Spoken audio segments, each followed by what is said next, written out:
আম্মা জান আয়েশা সিদ্দিকাকে আমার নবী জানায়া দেয়, শুনো শুনো রে জগৎবাসী শুনো, আমি আয়েশা সিদ্দিকা নবীজির জবান মুবারকের মধ্যে বলতে শুনলাম,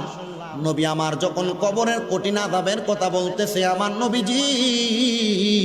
নবীর চোখ মুবারকের পানিগুলা ছেড়ে দিয়েছে। আমি বললাম, ইয়া রাসূলুল্লাহ, ইয়া হাবিবাল্লাহ, নবী গো,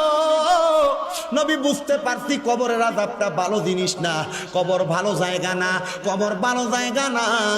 আমার নবী আবার একটা মুস্কি হাসি দিছে, কিন্তু আমার নবীজির চোখ মুবারকটি বায়া বায়া পানি পড়ে। আম্মা জান আয়েশা কয়, নবী গো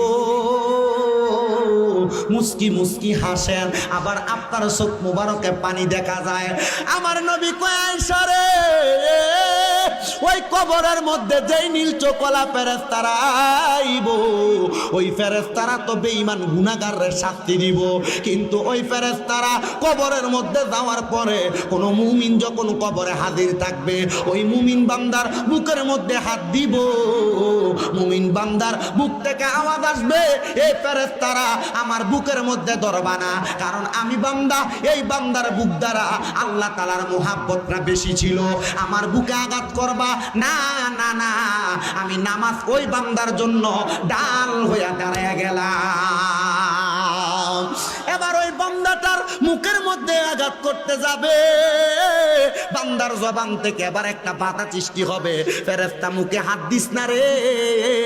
আমি হইলাম এই বান্দার সেজদা, এই বান্দার সেজদা, এই বান্দার সেজদা। আমি ফেরেশতারা তোমাদেরকে বাধা প্রদান করি, বান্দারে মুখের মধ্যে আঘাত করবা না। এবার ফেরেশতারা বান্দার বাম দিক দিয়া যাবে, বান্দার বাম দিকে যখন আঘাত করতে যাবে, বান্দারে এবার একটা ডাল হইয়া ফেরেশতার সামনে দাঁড়ায়া যাবে, ওই ডালটা ডাক দিয়া বলবে, ফেরেশতারে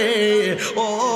হাদিস শরীফ বলতেছি, মুসান্নাফ ইবনে আবি শায়বা হাদিস নিতে বলতেছেন, শুনেন রে জগতের বন্ধুরা, আল্লাহর নবীজি রাহমাতুল লিল আলামিন নবী বর্ণনা করতেছে, ওই ফেরেশতাদেরকে জবাব দেওয়া হবে, জবাব দেওয়া হবে, আমি হইলাম বান্দাটার সদকা, আমি হইলাম বান্দাটার সদকা, আমারে তুমি আঘাত করতে পারবা না। এবার ফেরেশতারা ঘুইরা ডান দিক দিয়া যাবে, ডান দিকে যখন ফেরেশতারা ধরার চেষ্টা করবে, ডান দিক দিয়া ফেরেশতার সামনে দাঁড়ায়া যাবে, ওইটা ডাক দিয়া বলবে, আমি হইলাম ওই বান্দার পক্ষ থেকে দুইজন ফেরেশতা, আমরা বান্দার জন্য ডাল হইয়া গেলাম, বান্দাকে আঘাত করতে পারবা না। কেন গো, কেন আঘাত করতে পারবো না? আঘাত না করতে পারার কারণ হইল, বান্দা দুনিয়াতে নামাজ আদায় করেছে, সেজদার মধ্যে অবনত ছিল, নামাজের মধ্যে মনোযোগী ছিল, বান্দা দুনিয়ার মধ্যে দান সদকা করে কবরে আসছে, আম্মা আব্বারে খুশি রেখে কবরে আসছে, এই জন্য বান্দারে কবরের মধ্যে শাস্তি দিতে পারবা